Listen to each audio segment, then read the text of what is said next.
समझते हैं कि महाभारत की लड़ाई विश्व की सबसे बड़ी लड़ाई थी। अर्जुन जब कर्ण जैसे महारथी और दुर्योधन जैसे महाबली की सेना को पराजित करने के बाद महाभारत का विजेता बन गया, तो उसे लगने लगा कि ये तो उसका निजी पराक्रम है, उसके बाणों में बल है, पुरुषार्थ है। अर्जुन मन ही मन इस बात पर इठलाते हुए अपने रथ पर सवार होकर युद्ध भूमि से लौट रहा था। जब अपने शिविर के आखिर में पहुंच गए तो उसके रथ पर बैठे हुए मधुसूदन सारथी भगवान श्री कृष्ण ने कहा, पार्थ, रथ से नीचे उतर जाओ। उसने श्री कृष्ण से कहा कि माधव, आप सारथी, आप उतर जाइए, मैं भी उतर जाऊंगा। श्री कृष्ण ने कहा, नहीं मित्र, तुमसे कह रहा हूं, तुम पहले नीचे उतर जाओ। जब यह विवाद थोड़ा बढ़ा तो अर्जुन के ठीक पीछे खड़े हुए धर्मराज युधिष्ठिर ने कहा, द्वारिकाधीश अगर कोई बात कह रहे हैं तो उसमें कोई संकेत है। अर्जुन को कुछ समझ तो आया नहीं। भ्रकुटी पर ताव देकर थोड़े अनमने भाव से अर्जुन रथ से नीचे उतर गया।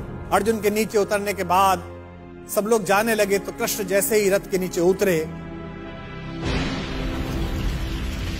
रथ में एक भयंकर विस्फोट हुआ और रथ छोटे छोटे टुकड़ों में बट गया।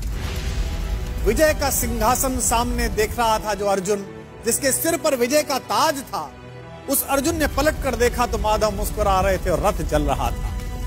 अब उसे यह तो समझ में आ गया कि उसके सखा श्री कृष्ण ने उसे रथ से नीचे उतरने के लिए क्यों कहा, और उसे विस्फोट का कारण अब भी समझ में नहीं आया था। अब उसने विनम्र भाव से अहंकार का तिरोहन करते हुए माधव से पूछा कि माधव, यह क्या लीला है? कृष्ण ने मुस्कुराते हुए उत्तर दिया कि पार्थ, युद्ध के इस दौरान इस रथ पर कई दिव्य शक्तियों का प्रयोग हुआ। तुम पर जिन घातक अस्त्रों का प्रयोग हुआ उसका बचा हुआ असर भी इस रथ पर था जिस पर हम सवार थे, लेकिन वे सारे अस्त्र शस्त्र और वे घातक शक्तियां केवल इस कारण से काम नहीं कर रही थी कि मैं वहां उपस्थित था। अगर आज मैं इस रथ से तुमसे पहले उतर जाता अर्जुन, तो इस युद्ध को जीतने के बाद भी तुम जीवित ना हो।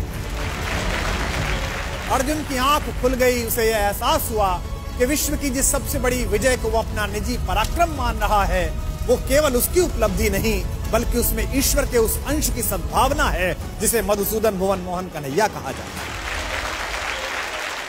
ये कथा ये बताती है कि सिद्धियों के मद में खुद को इतना शक्तिशाली मत समझो कि जिन्होंने हमें सिद्धियां दी हैं उन्हीं को आप आंखें दिखाने लगो। याद रखिएगा, आपकी प्रत्येक सफलता के पीछे कृष्ण जैसे ऐसे असंख्य लोग हैं जिनकी चुपचाप और अदृश्य शुभकामनाओं के कारण आप इस विजय रथ पर सवार हुए। जब भी आपको यह लगने लगे कि आपने ये ऐतिहासिक उपलब्धि स्वयं की बुद्धि शक्ति के कारण पाली है, तो बस उन लोगों के बारे में सोचिए जिनके सहयोग के बिना आपकी ये यात्रा इतनी आसान न होती।